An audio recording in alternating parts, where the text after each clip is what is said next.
Welcome to HIM115 Medical Records and the Law. And included in this, as we will discuss this week and you will read about, is the ethics that we must deal with as up-and-coming health professionals. And healthcare is not immune. Actually, ethical decisions are made and intertwined in what we do virtually on a daily basis in the healthcare industry. So therefore, it is important to understand the scope of these issues and how to find our way out of them to make a good decision or to lead others to a good decision. So the first thing I wanted you to understand are the different ethical perspectives, because this is one thing about ethics that a lot of individuals do not understand. There are two sides, as in most things, to look at any potential decision. And those two sides are teleological, and deontological. And that comes from the Greek. So teleological is also known as consequentialism, or the end justifies the means. This comes from the Greek language, where teleo means goal. So a teleological decision, ethical decision, is going to look at what is accomplished, what the results are, what that effect is afterwards. Whereas deontological, which is also very common in healthcare, deontos is Greek for duty. And deontological is the perspective if we can try, we must try no matter what the outcome. Is if we have the tools, if we have the knowledge, even if the patient only has a 10% chance of survival, we must try for that 10% survival. Okay, so this is very important. Again, not only in decisions that you may need to make when you're on the job, but also decisions that you may need to make within yourself and your family. If in a healthcare crisis, there are decisions to make as to whether to go ahead with a surgery, whether to try a new medication, whatever it might be, or not. Okay. But it's important that you understand these two sides, the yin yang, if you will, of ethical decision making, because it automatically changes the individual's argument, if you will, for or justification for making a particular decision. Okay. The principles of ethical decisions, this is something that you will read about in your chapter reading this week. And these are the 4 principles of ethical decision making. And one thing I want you to remember is these are important considerations when looking to make a decision regarding an ethical concern, but they are not universal. In other words, not every ethical decision will rely on all 4 of these principles. So as you are working on your homework and as you are working on your assignments and your learning, and as you grow in your knowledge and professionalism, I want you to remember that, again, you do not want to force a square peg into a round hole, because these are not absolute. But these are questions that you want to ask with regard to the components of the situation as you are trying to make a decision. So the first is autonomy, and that means self-governing. And essentially, this gives not the healthcare provider, but the patient the right to make the decision. This is, after all, the patient's life, the patient's quality of life. And to back this up, being able to refuse healthcare treatment is guaranteed in the United States by the Constitution, the First Amendment. So it is important as we, and this can happen, you know, sometimes healthcare professionals can get so involved in their own responsibilities that they can forget that ultimately it is the patient's decision. So this is number one on this list. Okay. Non-malfeasance. Malfeasance is doing wrong or doing harm. So in ethics, we want to never do harm. And this may sound familiar to you, do no harm. And that's important because you do not want to ever be involved in a decision that can specifically harm a patient or a group of patients. Okay. Now you may say, why are you talking to us about this? We're not clinicians. We're in medical coding, right? Okay.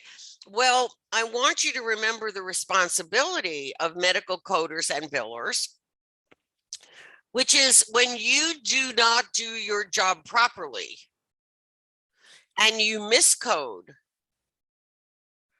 then the claim may get denied, which may result in the patient not being able to, number one, not being able to get a procedure that they need because they can't afford to pay out of pocket, or, as happens, the denial from the insurance from the third-party payer comes after the procedure has been done, which means that the patient is stuck being responsible for thousands and thousands of dollars for a procedure that they thought and were sure that the insurance company would pay for. And they would have paid for if the coder had done their job properly. So you have an ethical responsibility in addition to a legal responsibility to make certain that your coding is accurate so that you do not result in harming the patient. Even if it's unintentional, your intent must be to do the correct job, to do your job accurately. So this does involve you back in the office, behind your desk, behind your computer, medical coding, even though you are not a clinician.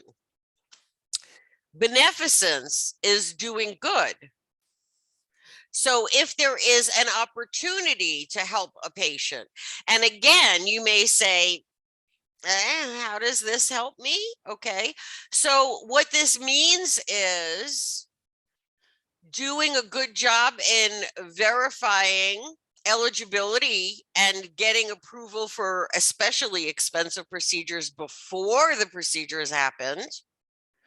And if it is not going to be covered, helping the patient find another way to pay for the procedure. Okay.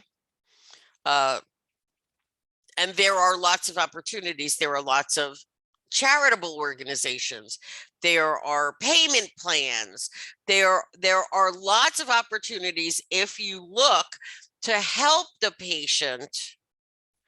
But doing good, the beneficence of what we do not only lies with us doing a good quality and accurate job, it lies with us also going that extra mile and getting that pre-approval, even though it may not be required, just to make sure that the insurance company will cover this patient. Okay. And justice, equality to treat fairly, equality. Everybody needs to be protected. Everybody needs to be treated equally. And from our point of view, that is whether they're Medicare, Medicaid, Aetna, Humana, United, we don't care. Or even those, and maybe especially those who don't have insurance. It's our responsibility to do our part to support the patient and help them get what they need.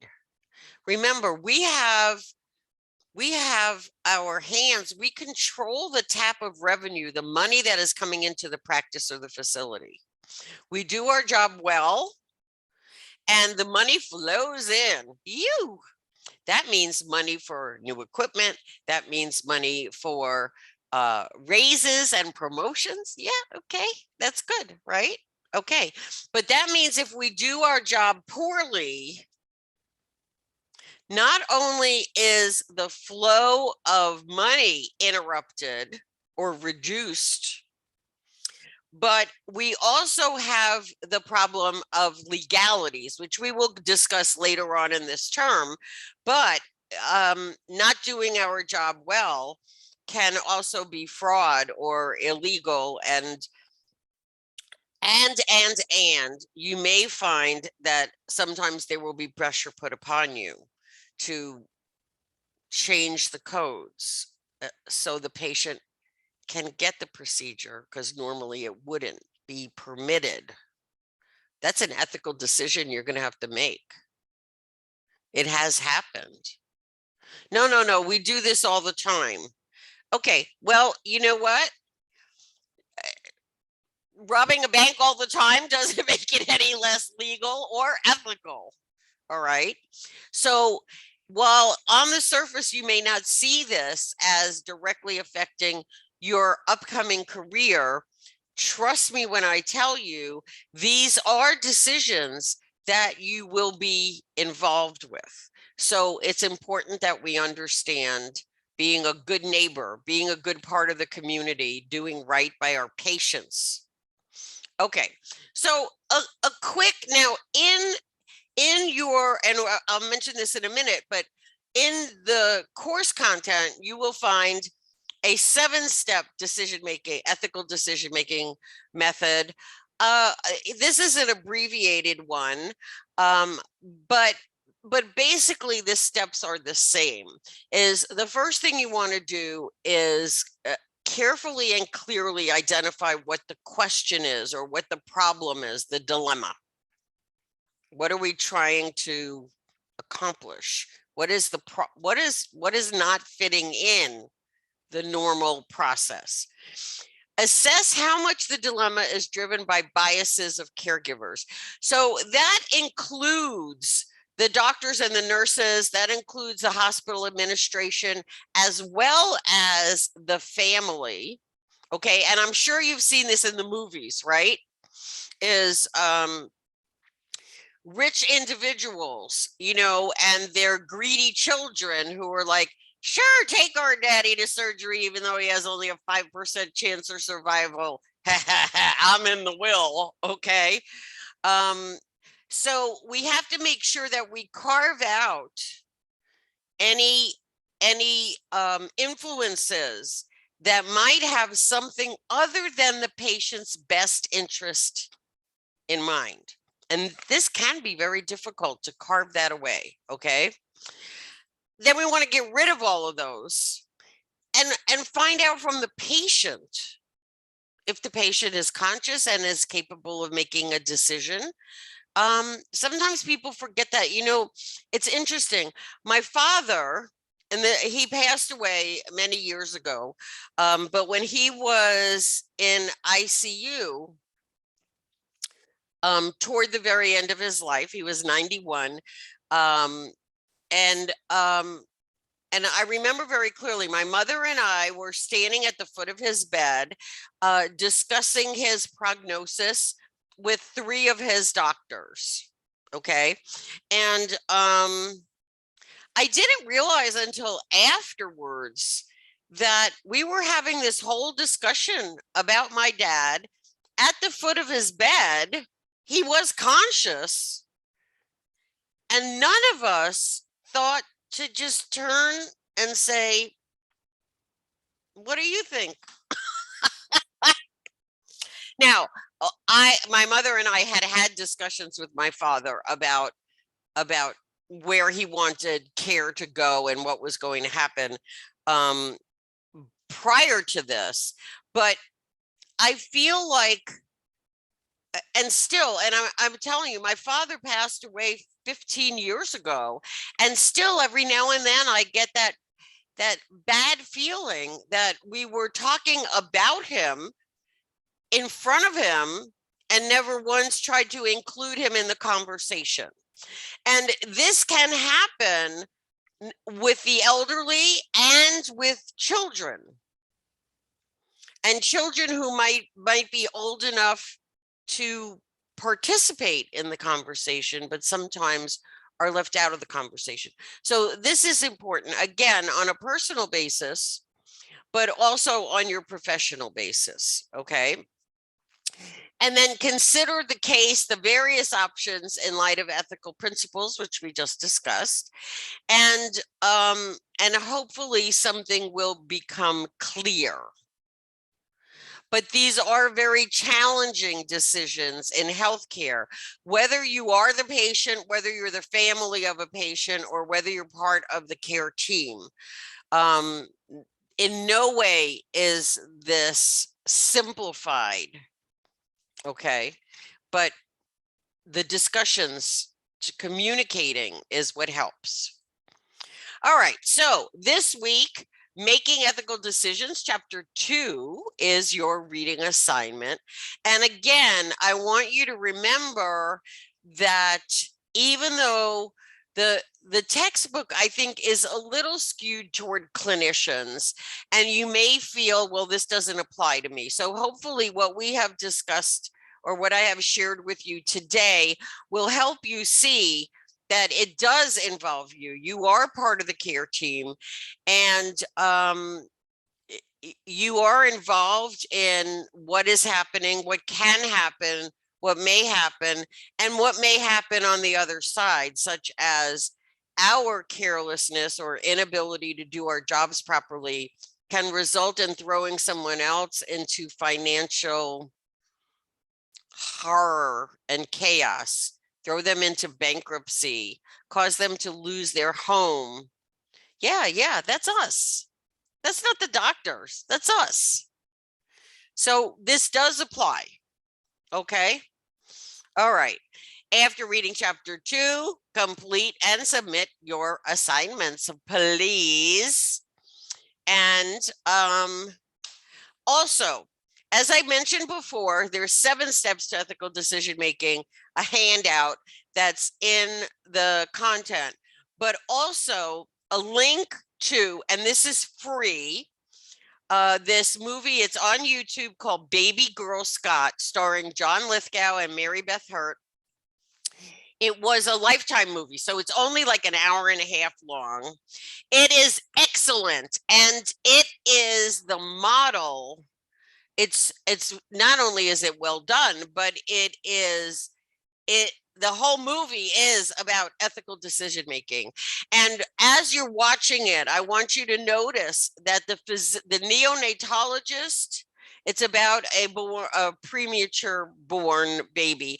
It's from the late 80s, but it's still very, very good. Notice the neonatologist is very focused on deontological, and the parents are more focused on teleological. And notice how that those two sides, the yin yang, with this little tiny baby in the middle, Okay. And if you watch it, email me and let me know what you thought. It's such an excellent movie. I really, if we were on ground, I would be showing it to you, but now you got to do it yourself. Okay. All right. All right. I am here for you 7 days a week, not 24 hours a day, but 7 days a week. Okay. You email me. I promise you a response within 24 hours.